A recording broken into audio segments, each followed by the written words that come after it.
Salut, j'espère que tu vas bien. Sois la bienvenue sur la page YouTube SMVO TV. Sur cette page YouTube, on parle de santé animale. Sur cette page YouTube, on parle des savoir-faire à la ferme. Sur cette page YouTube, on parle d'élevage moderne. Dans cette vidéo, je vais vous expliquer l'histoire de l'éleveur X. L'éleveur X, ça peut être vous, ça peut être moi, ça peut être un frère, ça peut être n'importe qui. N'importe qui, l'éleveur X. L'éleveur X est un éleveur novice qui décide de s'engager dans l'élevage sans connaître les bases et aussi très ignorant de plusieurs facteurs. Il ignore plusieurs facteurs. L'éleveur X a fait sa commande de 500 sujets. À vous de choisir là-bas, ça peut être 500 sujets pontes comme 500 sujets chers. Donc, l'éleveur X a fait sa commande de 500 sujets. Il a déjà conçu son bâtiment. Il a fait la commande de 500 sujets. On lui donne une date. La date est que quoi? Les sujets doivent arriver dans un mois. On informe M. X, le livreur, l'entreprise de livraison de poussins de la zone. Informe M. X. Monsieur X, merci pour votre commande. Vous allez recevoir vos poussins dans un mois. Monsieur X repart à la maison. Il attend les un mois à 2 jours à l'avance, 3 jours à l'avance. Monsieur X maintenant commence son vide sanitaire. Monsieur X finit son vide sanitaire 2 jours à 3 jours en avance. Et maintenant, on avait Monsieur X. Monsieur X, vos sujets vont venir demain. On avait Monsieur X que vos sujets vont venir demain. Monsieur X ne construit pas sa poussinière. Il attend demain. Et jour J, il est arrivé des poussins où il va construire sa poussinière.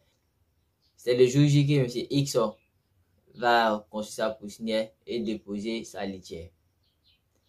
Lorsque Monsieur X dépose la litière, il va maintenant aller récupérer ses poussins. Ses poussins sont arrivés. Monsieur X allait récupérer ses poussins pour les envoyer sur son site d'élevage. C'est à ce moment-là, l'arrivée des poussins, que Monsieur X va laver le matériel. Et il ne prendra même pas la peine de désinfecter le matériel. Il a fini. Monsieur X prend ses poussins et il dépose à l'intérieur de la poussinière sans faire un comptage. Il ne compte pas et il dépose là-bas. Donc, il dépose la poussinière. Automatiquement, M. X prend l'aliment des sujets et il sert à manger au sujet. Lorsqu'il sert à manger au sujet, par la suite, il leur donne de l'eau à boire. Et pour finir, M. X range le reste du matériel dont il n'a pas eu besoin. Quelques minutes, quelques heures après, M. X constate des mortalités qui s'en suivent. 1 mort, 2 morts, 3 morts, 4 morts, 5 morts, 6 morts, 6 morts, 7 morts. M. X est paniqué de voir ces mortalités. Parce qu'il a investi de l'argent pour les 500 sujets, ce n'est pas petit. Maintenant, le soir, arrivé, M. X pas dormi parce qu'il a des travailleurs. Il n'a pas dormi parce qu'il a des travailleurs. Le travail, quant à lui, qu'est-ce que le travail fait? Il remplit les mangeoires. Pour ne pas faire plusieurs tours, il remplit les mangeoires qui débordent et il sert à boire au sujet. Ces sujets, le connaissant, vont déféquer dans l'aliment, vont s'amuser, vont gaspiller, vont verser l'aliment par terre. Ils vont également mettre la litière dans l'eau à boire. Ils vont mettre les déjections. Matin, M. X, il se lève parce que après avoir fini de faire ça, chacun allait dormir. Le travail est en boss, allait dormir. M. X, le propriétaire de l'affaire, étant le boss également, est parti dormir. Matin, il se lève. Comme tenu, il y a eu un bruit. Les poussins étaient stressés. Ils se sont entassés. Compte tenu que M. X n'a pas cassé l'angle de sa poussinière, il y a eu un entassement et il y a eu assez de morts. Facilement, ils ont eu au moins 10 morts à une vingtaine de morts. Déjà, en comptabilité, ça fait déjà une trentaine de morts. Trentaine à quarantaine de morts. Donc, M. X faire ce même procédé jusqu'à une semaine, 2 semaines. Tantôt, il y a la source de chaleur qui manque. Tantôt, c'est l'aliment que les sujets ne consomment pas parce que ils prennent pas la peine d'enlever la déjection et servir un peu. Les sujets s'amusent dans l'aliment. Au niveau de la prophylaxie, M. X n'a aucune connaissance. Du premier jour jusqu'à 2 semaines, M. X ne fait que donner de l'eau simple. Les sujets étant très fragiles, puisqu'ils ont fait des croisements, étant très fragiles, à partir de la 2e semaine, une maladie virale a attaqué ces sujets et mort s'ensuit. En 3 jours, M. X a perdu la moitié de ses sujets. Sur les 500, il a perdu près de 250 sujets. Ça reste à M. X que 250 sujets. Si vous avez écouté l'histoire de M. X, ça peut être vous comme ça peut être moi. Maintenant, passons aux bonnes pratiques après la pub.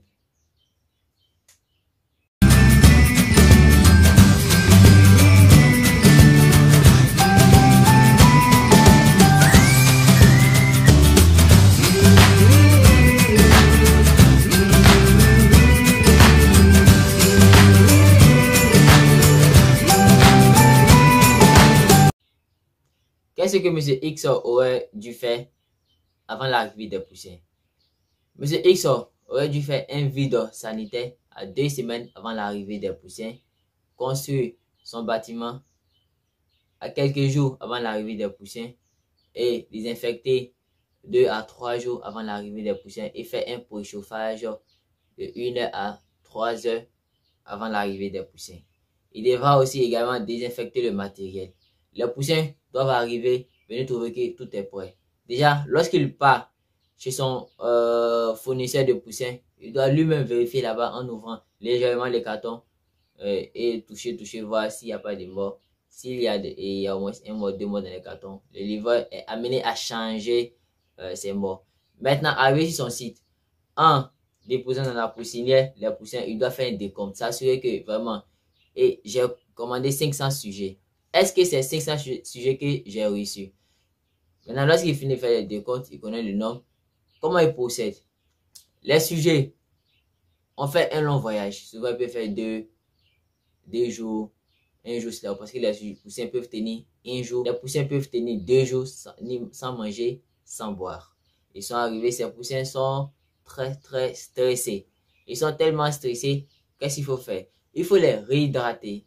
Pour cela, vous avez du sucre que vous allez mettre dans leur eau à boire. Vous pouvez mettre un médicament dont son principe actif est le sorbitol. Généralement, les médicaments dont leur principe actif est le sorbitol sont des compléments alimentaires, c'est-à-dire à base de plantes naturelles.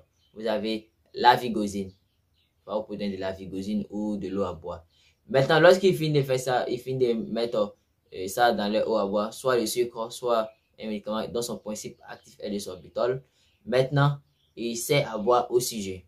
En se basant sur les paramètres, le nombre de mangeoires, le nombre d'abreuvoirs et les dimensions pour la poussinière. Lorsqu'il finit de faire ça, qu'est-ce qu'il devra faire? Il met de l'eau à boire, il attend 1 heure à 2 heures du temps. Si par exemple, il a mis à 10 heures, donc il va faire 10 heures, 11 heures. Donc à 11h30, il pourra mettre ça et il pourra mettre l'aliment en bas des sujets. Ça veut dire que quoi? Tu mets l'eau d'abord pour les réhydrater. Parce que si tu mets l'aliment, ce n'est pas bon. Pour une personne qui a soif, tu ne vas pas venir lui donner l'aliment directement. C'est pour l'étouffer, c'est pour le tuer. Donc, tu donnes l'eau à boire 1 heure. Tu donnes l'eau à boire d'abord. Tu laisses à boire d'abord. Et maintenant, 1 heure à 2 heures de temps après, tu les sers à manger.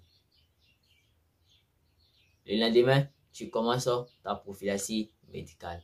Maintenant, comme les poussins sont des êtres fragiles, donc chaque seconde, il faut être constamment dans la poussinière. Éviter que la source de chaleur les manque. Donc, être constamment dans la poussinière, servir à volonté la nourriture au sujet, mais mettre juste un peu d'aliments. Il ne faut pas se débarrasser de ça pour dire je vais remplir les mangeoires pour ne pas que je fasse le tout. C'est un peu de votre aliment dans les mangeoires. Et constamment tu passes, tu enlèves les déjections, la litière dans l'aliment, etc. Tu tries. Il faut que l'aliment soit toujours propre. Parce que si c'est sale, ils ne vont pas manger.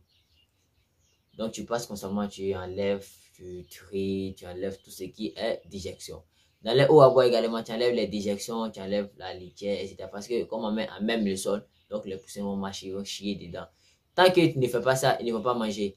Tu vas voir toujours la croissance retardée. Il faut être là constamment. Et même dans la poussinière, il faut casser l'angle en mettant les contreplaqués dans les sangles, les contreplaqués dans les angles. Donc, tu feras ça jusqu'à 2 semaines. Et pendant les 2 semaines, vous n'allez pas dormir. C'est pas facile, mais vous n'allez pas dormir pendant les 2 semaines. Si vous faites ça, vous allez voir que vous n'allez pas avoir le même problème que Monsieur X. Car pendant la semaine de chauffage, on ne dort pas. Le bénéfice d'un éleveur réside dans le chauffage. Le bénéfice d'un éleveur réside dans le démarrage. Si vous prenez à la légère le chauffage, vous allez voir que vous allez perdre tout votre fond de démarrage. Ce conseil, ça sera pour les pondeuses comme pour les chairs. Des deux côtés, on applique ces deux méthodes. C'était Abdul Ravi Samassi. On ne pourra pas dire tout dans une seule vidéo. Abonne-toi à notre page YouTube si vraiment tu aimes notre vidéo, parce que 80% des personnes nous suivent, non abonnés nous suivent, qui ne sont pas abonnés. C'est seulement que les 20% qui sont abonnés. Donc j'exhorte les 80% à vous abonner. Et également, aidez-nous aussi en partageant. Car c'est vous, les abonnés, qui peuvent faire la publicité de cette chaîne en partageant les vidéos, en likant les vidéos, en vous abonnant. Si c'est fait, nous, comme récompense, on peut que vous donner et on peut que faire des vidéos vraiment instructives avec beaucoup d'informations. Merci. C'était Abdul Rami Samassi, votre ingénieur de technique d'élevage, qualifié en ISCP, industrie agroalimentaire et chimique en son production. Bisous à vous, à la prochaine.